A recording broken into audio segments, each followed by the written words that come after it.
All right, welcome to Alabama Gristmill. It's good to have you join us today. This is Mike Causey with my co-host, Donna Causey. Hello. Hello.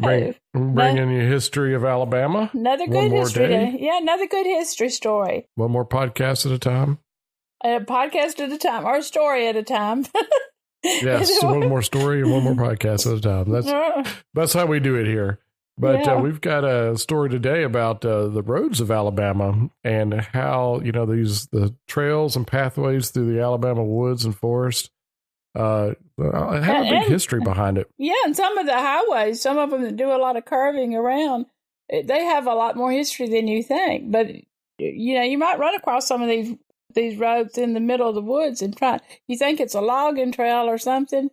I've heard that used many, many times when they were logging for sawmills. But that road may date back a lot further than you think. Yeah, well, maybe they'll explain to us why some of the roads are super windy. Well, they went around a bunch of trees.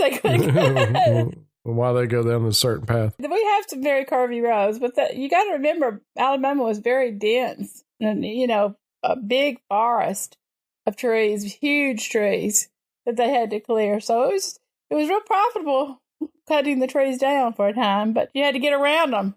Well, before we get into all the story, how you doing on writing your new book, or what you got? It's just about ready to put that list of all the patrons at the end. So we're very, very close. So I'm hoping to have it finished, and maybe it'll be out in July.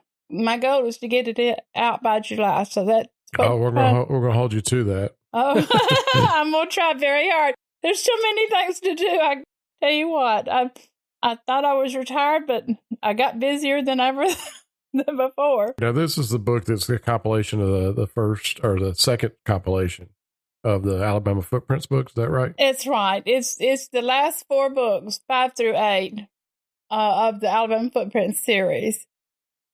And they'll all be in one book, so they'll be, that way everybody can buy it. It's like you can purchase it, and it's equivalent to about buying 4 books for the price of 3. So it helps people. We're always up for discounts and trying to save money where we can. Right. But the appendix on June 5th, we're going to pick that date as the date that we look at get out all the list of the patrons and put them in the appendix of my book to thank them for all their support.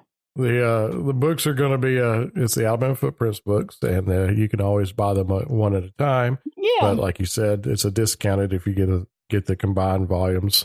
That's right. It's basically 3 for the price of 4. So that's right. Or 4 for the price of 3. 4 for the price. We'll go backwards here. 4 for the price of 3. That's right. But that's what we got going on there, and you can always support us in other ways. All from becoming a patron and supporting us that way, but going to the AlabamaPioneers.com website, clicking the Become a Patron button, and signing up to basically as a subscription to the Alabama Pioneers and get you a lot of benefits. And then also you can just tell your friends and family about the podcast, share it along, and even give us a review if you feel so inclined, and you can do that on the iTunes or our various podcast players. We appreciate that. Just get the word out. That's all. That's what we mean. Word of mouth is the way we go here. Yep. Keep it simple. Keep it easy. That's right. Well, we'll go ahead and get into the story now. Just tell us a little bit about the roads of Alabama, the early roads of Alabama, and some of the history behind that. All right. Well, before 1812, there weren't a whole lot of roads anywhere. Federal roads were mainly for postal and military purposes. The early roads were usually 3 kinds in Alabama: shell roads, which they had along the coast, corduroy roads, and later plank roads. And I'll get into each one of those. The shell roads, of course, are kind of self-explanatory. They were made of oyster shells since they were plentiful down along the coast, and they placed them along rough paths along the coast. Magnolia Grove Avenue in Mobile was once a shell road. It follows the same path that it was on. There are other shell roads, and there's an old shell road down there now, and of course it was a shell road at the time. Then there was the corduroy roads, and that's an odd name, I know, but I'll explain why it was called corduroy. It was made by laying uniform and straight logs side by side to make a road. There was an old corduroy road upon which U.S. General James H. Wilson and his raiders marched east toward Montgomery after leaving Selma in flames in the spring of 1865. And for many, many years, I don't know if it is even now, it was still visible near Camp Creek. It was said that the Yankee Army tore down a church at the site and built a bridge over Camp Creek so that the wagons and cannon could more easily pass. That's why they had to have them, because they get bogged down in the mud. They were attacked by Confederate home guards, and there is supposed to be 2 Yankee soldiers buried in a shallow grave by the road around Camp Creek. As I said before, logs were placed perpendicular to the direction of the road. Full or half-round logs were overlapped to provide stability and to stabilize the road foundations, particularly over the swampy areas where it was very crucial.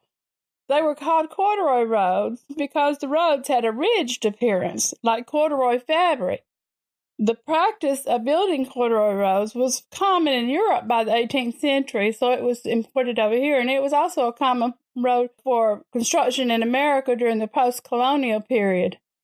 But you can imagine they were not comfortable when stagecoaches became prevalent. Here you're bumping along on those corduroy roads. And also they shifted and were hazardous to horses because they would get their feet caught in between the logs. So that's why they went to plank roads, which replaced the corduroy roads. Plank roads used hewn boards instead of logs, resulting in a smoother and a safer surface, so they could ride on a stagecoach and not bounce as much.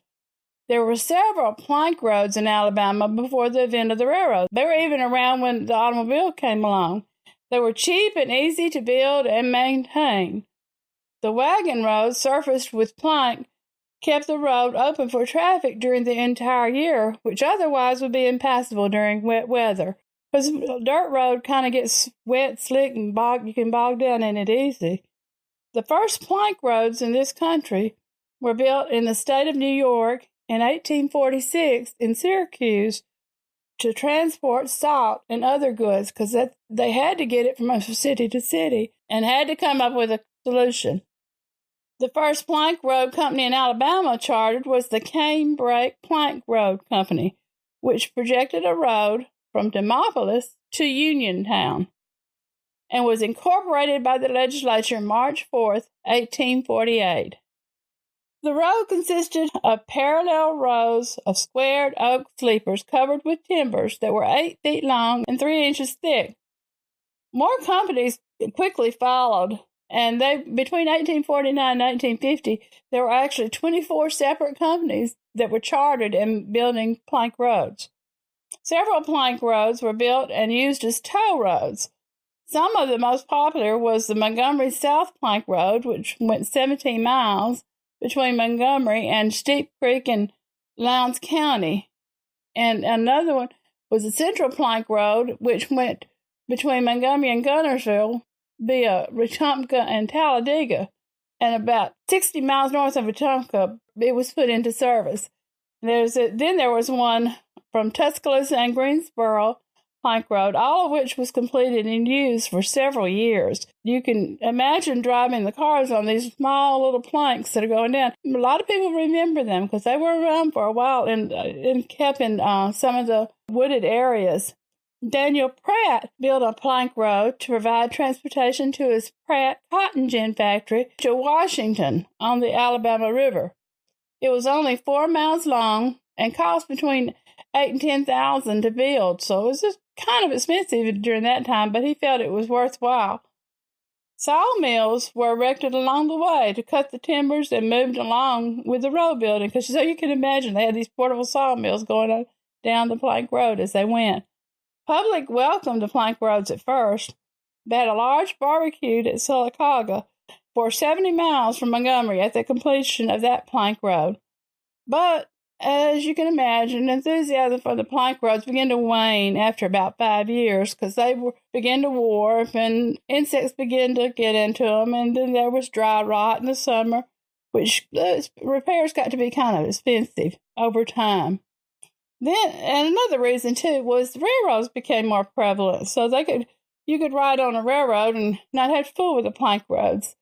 And train travel between Montgomery and Birmingham and Huntsville and the big cities was a lot more, much easier to do than trying to make the trip on a plank road.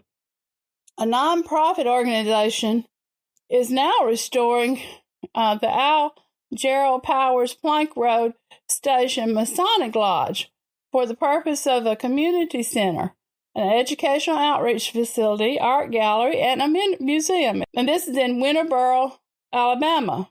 Winterboro is approximately 10 miles south of Talladega, 10 miles north of Sylacauga, and 9 miles west of Childersburg in Talladega County. The lodge sits next to the Winterboro School. It's one of the very few remaining rock schools that was in use. Information from the organization, after I posted the story on Alabama Pioneers about plank roads, told me that the lodge was actually moved in 2003 and restoration was begun by a small group of dedicated and interested local people who have made it a nonprofit organization and tried to make something out of that old building and the way station that was moved to the present location on Highway 21. And in the future, they hope to have it as a shining example of what can be done to restore an old building and make it a center for the community so it can be used for several things. They're always having things to do there, so it's a good place to visit. The Plank Road Station is always wanting people to join and work with them toward those goals. They have a monthly meeting on the third Tuesday night of each month down at the Lodge Building at 6 p.m., and they welcome anyone who wants to join that group. They have Market Day on the second Saturday of the month during the warmer months to help raise funds for restoration projects. So if you want to help out with trying to save these plank roads and the history of them, that's a good organization to join. Yeah, it's anything to keep our history going. And I mean, that's a very cool building, too. I remember the pictures you shared. Oh, yeah. You can always find the pictures of the plank roads and the samples of them, too. But what's neat, you might find some plank roads going through the woods as well. So if you see something laid down like that in the middle of the woods, that really is a road with a lot of history. Yeah, I'm just glad they came up with the technology to do the plank roads instead of the corduroy roads. I couldn't imagine riding on those back in the day. Just constantly getting. What can you imagine the military where they had to take their wagons over it? It's going bump, bump, bump, bump. Sturdy vehicles for sure. Oh yeah. But that's amazing how the original plank roads and basically help commerce out tremendously, and in military reasons as well.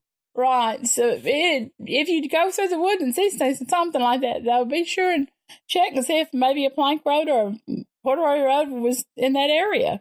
It might have more history than you believe. It may have more history than you realize, for sure. Oh, that's true. That's really what I mean to say. I can't get it all out. The words don't want to come right sometimes. We'll go ahead and wrap this one up. A quick little history of the plank roads in Alabama. And we'll catch you next time on the Alabama Gristmill. We'll see you later on. Bye-bye. Dancing round on his toes, throws away his crutch and hollers, hey, let her go, oh, honey, hey.